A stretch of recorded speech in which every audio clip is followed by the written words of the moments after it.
The words hit me before the meaning did. Emily, I think it is best if you leave. My father's voice carried across the dining room with the same cold precision he used in closing arguments. The crystal chandelier above seemed to dim. Or maybe that was just my vision narrowing. I felt my fingers tighten around the stem of my wine glass until the fragile bowl threatened to crack. The 30 guests seated along the mahogany table went silent, their expensive conversations dying mid-breath as they turned to witness my public execution. This was not just a dinner, it was a curated display of power, and I had just been edited out of the frame. Have you ever felt like the invisible one in your own family, only to be noticed when they want to cast you out? Drop a comment and let me know where you are listening from and what time it is for you right now. I would love to know who is part of our community. I did not cry. I did not ask why. Sadness is a luxury for those who still believe in the contract of family, but I had just realized that my relationship with the Hansen empire was never a partnership, it was a subscription, and I was the one footing the bill. I stared at my father, John.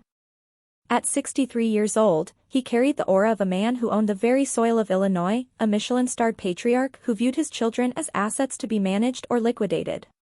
To his right sat Madison, her perfectly painted smile finally fading into a look of smug satisfaction. To his left, Ryan found his plate of truffle-infused risotto suddenly fascinating. I stood up slowly, my movements clinical and precise. My napkin slipped from my lap, hitting the hardwood floor with a soft thud, but I did not bend to retrieve it. I was not a guest here anymore, I was a creditor. Under the table, my thumb moved over the screen of my phone with practiced ease. Anger was not loud this time, it was digital. I opened the secure administrative app for the Hansen integrated irrigation system, the proprietary software I had spent 3 years developing in the silence of my research lab. This was the mother seed of their operation, the algorithm that balanced soil moisture, nutrient delivery, and weather patterns for 5,000 acres of prime farmland. Without it, the Michelin-standard harvest they were currently boasting about would revert to dust within a week. I stared directly into my father's cold eyes as I tapped the Deactivate Global Access button. I watched the status bar on my screen turn from a vibrant green to a lethal, flat red. In the world of high-stakes agriculture, I had just initiated a total system failure. It was not a breakdown, it was a balance sheet. I would like to make a toast, a voice said beside me. Jacob stood up, his posture radiating a coiled tension that made the remaining guests sit straighter. As a documentary filmmaker, Jacob knew how to frame a scene, and right now, he was framing my father as the villain he had always been. To the woman you just tried to dismiss, Jacob said, his voice cutting through the suffocating silence of the room. He did not look at the guests, he looked at me with a steady gaze that was worth more than the $6 billion estate my father used as leverage. You say tonight is for people who matter. Well, John, tonight you just told the only person who actually keeps this farm breathing to walk out the door. My father's jaw tightened, his knuckles going white as he gripped his glass. This is not your place, Jacob, he hissed, the authority in his voice wavering for the first time. That is debatable, Jacob replied, his tone ice-cold and effortless. But tonight, I am the only one acting like family. He reached out and took my hand. His palm was warm, certain, and grounding. I felt the shift inside me, the transition from the girl who begged for a seat at the table to the woman who was about to burn the table down. Let's go, I said, my voice surprising me with its lack of emotion. We are done here. We walked toward the grand oak doors, the 30 pairs of eyes following us like we were a ghost story coming to life.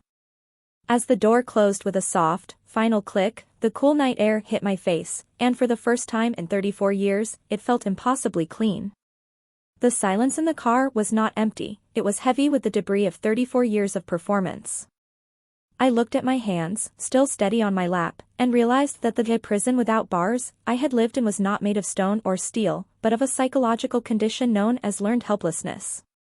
For over 3 decades, I had been the silent architect of a legacy that refused to bear my name. While Madison was being fitted for her debutante gowns and Ryan was practicing his golf swing for the country club set, I was the one breathing in the sterile air of the university labs at 3 o'clock in the morning. This was the trap of cruelty normalization that defined my father's house. To John Hansen, a daughter was not a human being, she was a variable in an equation of market dominance. He had normalized a specialized form of emotional accounting where my worth was only calculated by my utility. 4 years ago, when the multinational conglomerates were circling our valley like vultures and the Hansen empire was 48 hours away from a total bankruptcy filing, it was not John's Michelin stars that saved the land. It was my $100,000 federal research grant for sustainable crop development. I had funneled every cent into the estate taxes, liquidating my own professional future to keep his ego afloat. My father did not thank me then. He simply reviewed the transfer and told me to be more efficient with my next project. In his mind, my sacrifice was not an act of love, it was a baseline expectation. This is how narcissistic systems function, they convert your empathy into their fuel until you have nothing left but a balance sheet of zero. I remembered a specific afternoon when I was 8. I had discovered a way to double the yield of our heirloom herbs through a simple soil pH adjustment. I brought the results to him, my heart hammering against my ribs, hoping for a single flicker of the pride he showed Ryan after a mediocre football game. He had barely looked up from his ledger. He told me that playing in the dirt would not pay for the life he provided for me. That was the moment the first invisible chain was forged. I learned that to survive the Hansen household, I had to be useful rather than a scene. The escalation began before the engine had even cooled in my driveway.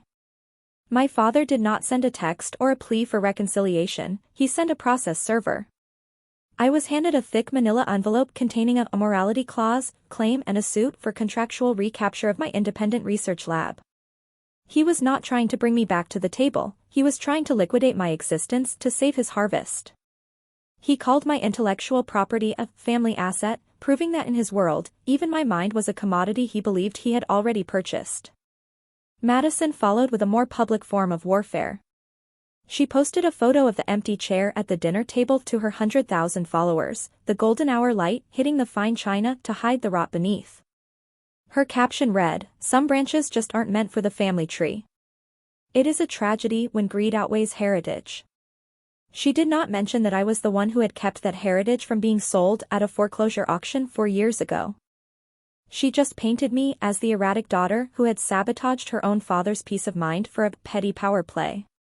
Then there was Ryan. He did not have Madison's flair for optics, so he went for the vault. I received an alert from my patent attorney that an unauthorized attempt had been made to transfer the licensing rights for my sustainable mother seed to a multinational agricultural conglomerate. He thought that because he shared my last name, he could sell my life's work to the highest bidder to cover his mounting gambling debts. He viewed my patents as the distributable dividend rather than a scientific breakthrough. They were not shocked by what they had done, they were shocked that I had stopped playing along. They expected me to shrink, to apologize for the inconvenience of my own dignity. But anger was not loud this time. It was clinical. I sat in my home office, the blue light of the monitor reflecting off the crystal wine glass I had taken from the dinner, a single, silent trophy of the night the subscription ended. The professional escalation did not feel like a war, it felt like an audit of a failing business. Jacob's documentary footage served as the opening statement. We did not frame it as a daughter's revenge, we framed it as a massive corporate liability report. The world watched as Jacob released the first, unfiltered clips. They saw the Michelin-starred John Hansen berating kitchen staff until they wept, and the corporate John Hansen ordering the bypass of environmental safety protocols in our Illinois valley. The public saw the rot behind the family-owned heritage a facade. But I was not finished. John was planning a $1,500,000 empire expansion party at our ancestral mansion. He wanted to showcase the new sustainable product line, the one he had attempted to seize through Ryan's unauthorized patent transfer. I did not send a protest or a plea, I served a formal cease and desist injunction that froze the entire event. The legal grounds were clinical. Every core technology for that expansion was based on the proprietary irrigation algorithms and mother seed patents that resided solely in my name. By attempting to launch without my legal authorization, John had triggered a massive intellectual property violation. I served the papers exactly as the first guests arrived in their town cars. I watched through a secure drone feed as the $1,500,000 celebration ground to a halt. The catering staff stopped plating, the orchestra packed their instruments, and the Hansen banners were lowered in the Illinois wind. Everything stayed silent for days, but in my head, their accusations were just background noise to the steady hum of my research. Jacob had been digging through the boxes in the attic of my mother's old cabin, looking for footage for the documentary, when he found the leather-bound journals. They smelled of damp earth and lost time, but the ink inside was crystal clear. My father's Michelin genius was a counterfeit.